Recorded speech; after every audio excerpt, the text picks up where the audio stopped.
Good morning and welcome to my video about how to paint a van or a car for less than £200. This is actually the third van that I've painted this way. I did a short wheelbase Transit and then I did my mid wheelbase Nissan Interstar, which is the same as a Renault Master. And this time it's going to be something smaller, a Vauxhall Combo. I'm going to be using vehicle military paint because it bonds exceptionally well, it's very cheap and it can be rollered on. So you don't need to buy any special equipment, just a bunch of cheap rollers. The brand of the paint doesn't matter very much. You can just search vehicle military paint on eBay or on Google. But we sourced our paint from Paints for Trade. They seemed quite affordable.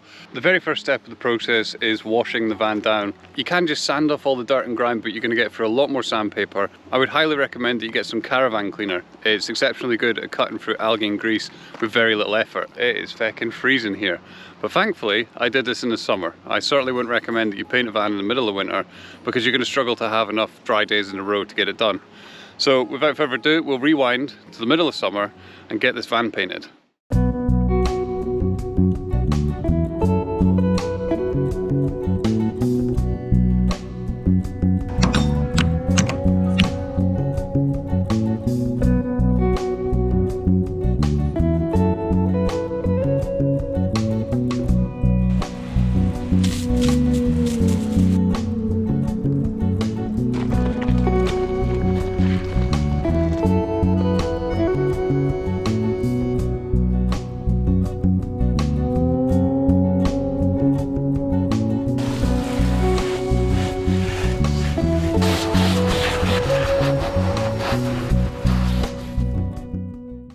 So now the van's nice and clean, the next step is going to be sanding. You can do it all by hand, you don't have to have any special tools, but if you've got a power sander, it's going to help you get those flat panels done really quickly.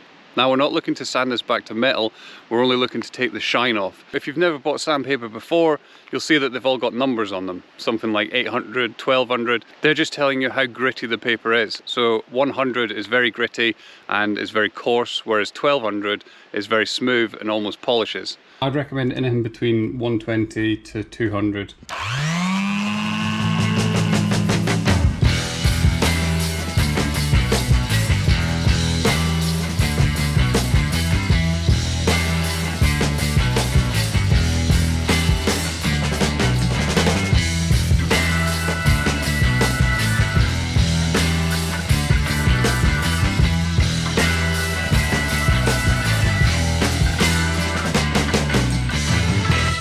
So this level of sanding is all that's required to key up the surface, ready for painting.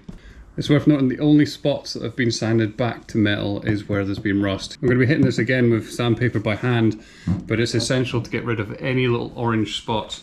Rust just grows, so if you haven't tackled it completely, you can guarantee it'll show up again. It really helps to have a light on it because you can see the bits that have been missed, but there's the odd patch that just hasn't been sanded up well enough. So while going around by hand, we'll just be hitting all those spots, making sure that every single part of the vehicle is keyed up, ready for painting.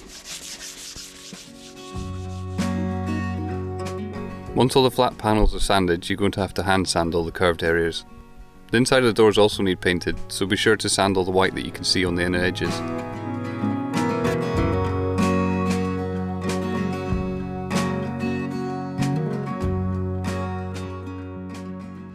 Now thankfully that's all the sanding done, so the worst bit is over with. I'm going to pull the van out now and wash it down. We need to get rid of all of that dust, all the paint. You've got to make sure you're not using any soap, just clean water. It's looking very chalky at the moment. So we'll give this a good rinse off and then it's a case of letting it dry and then we can paint it.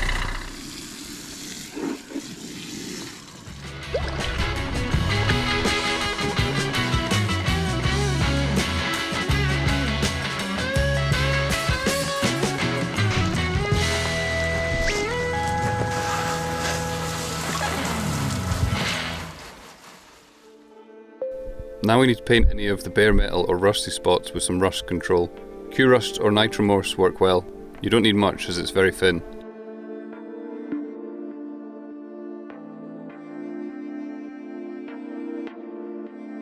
While that is drying, we can start taping off all the bits that we don't want to paint. This can take some time, but you have to make sure and protect everything from being accidentally painted.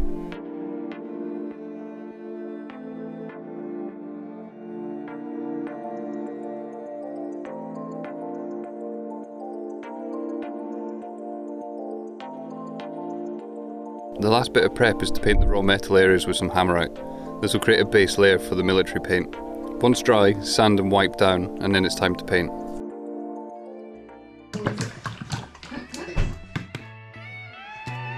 Excited?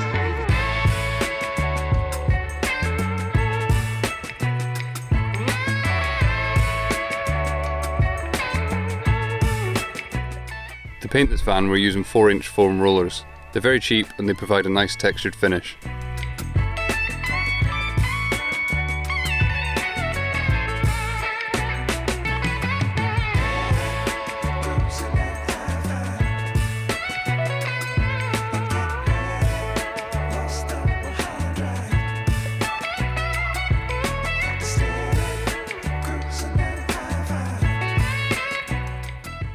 The first coat's going to look very patchy.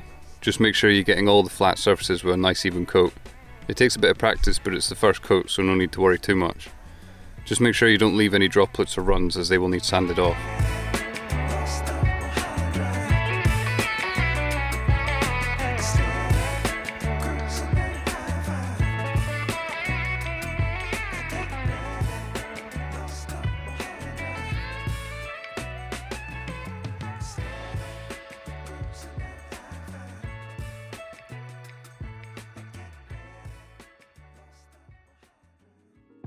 If you're happy that you've taped off all the edges, then the next step is to paint the fiddly parts that you can't reach with the roller.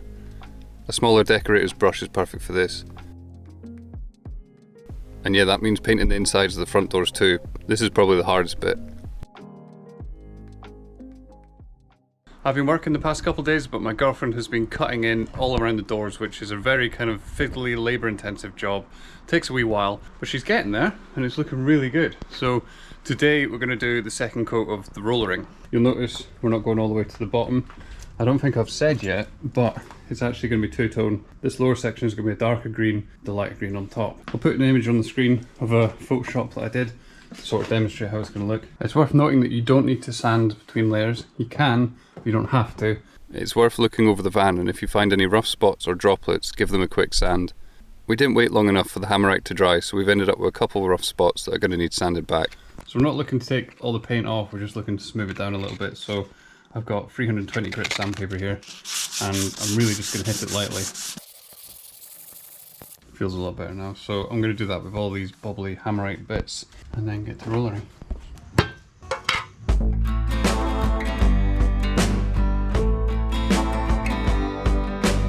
Officially done another coat with the roller on every single flat surface, and it's looking mighty green.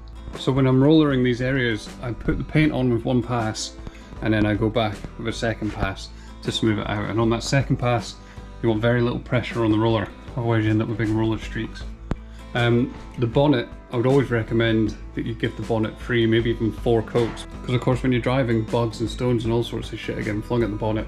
So I'd make sure and give that an extra coat. So there's lots of really finicky bits and, you know, cutting in the final bits, but it sure is getting there. Of course, once this second coat has dried, then we can start taping up to do the lower part, the dark green. That line is going to be somewhere around here, and we've obviously painted beneath that in order to get a nice overlap. That dark green should go on top of this light green really easily. I think that's probably it for today. You'll have to check whichever one you buy, but with this paint you can do an additional layer after 4 hours, but for it to completely set you want to leave it for 24 hours. So we shouldn't put any tape on this until tomorrow, because otherwise we could end up just peeling off what we've done with the light green. So with that I'm going to sign out and I'll catch you guys tomorrow. So you can get away with doing 2 coats on your van, but 3 is probably better. It kind of depends on the paint you get. Some of them are thicker than others depending on the brand. We did a 3rd coat yesterday. Came in this morning, we're like, it's still wet, that's strange. It's not the case. Girlfriend happened to buy gloss this time by mistake, so the first 2 coats were matte and this 3rd coat has been gloss, but it's come out looking pretty fucking excellent if you ask me. Of course the dark colour coming up onto this bottom section is going to be matte, so it'll be an interesting look having gloss and matte on the same vehicle. But if you're ever wondering what the gloss looks like,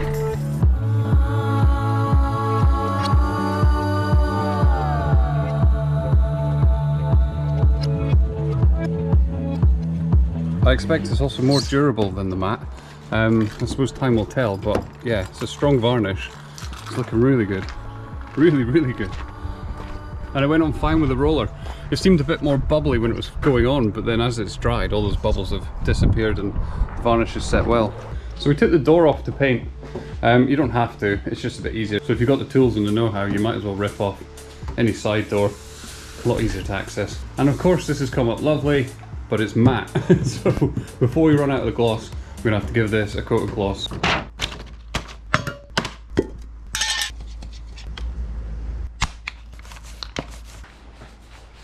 So of course the idea was to do two-tone, but they were both supposed to be matte paints.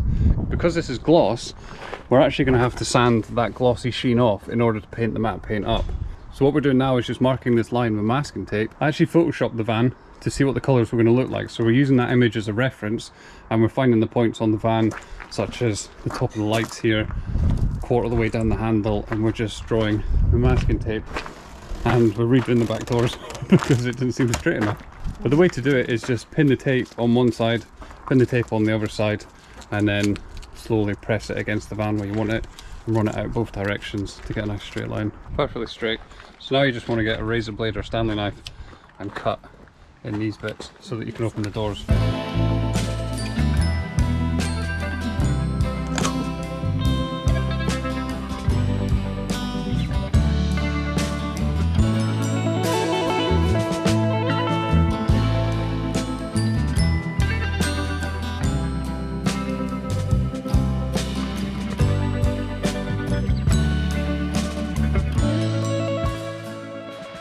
So that's the van painted, and now all we have to do is remove all the masking tape. Hopefully it's not going to reveal too many sins, because of course if the masking tape has went onto the van, there's going to be white lines.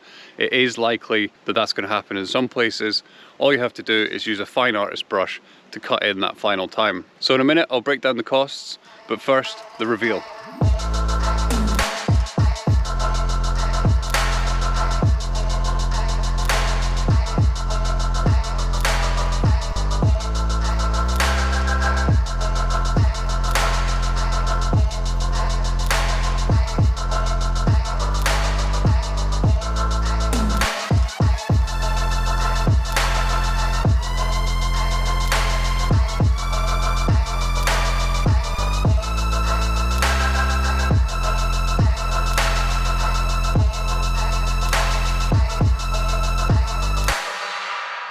For a couple days labour and less than 200 quid, I think that looks pretty excellent. It definitely needs a little bit of cutting in, which we'll do later on. And another way to make your van or car really pop is to get wheel hubs or to paint the wheels.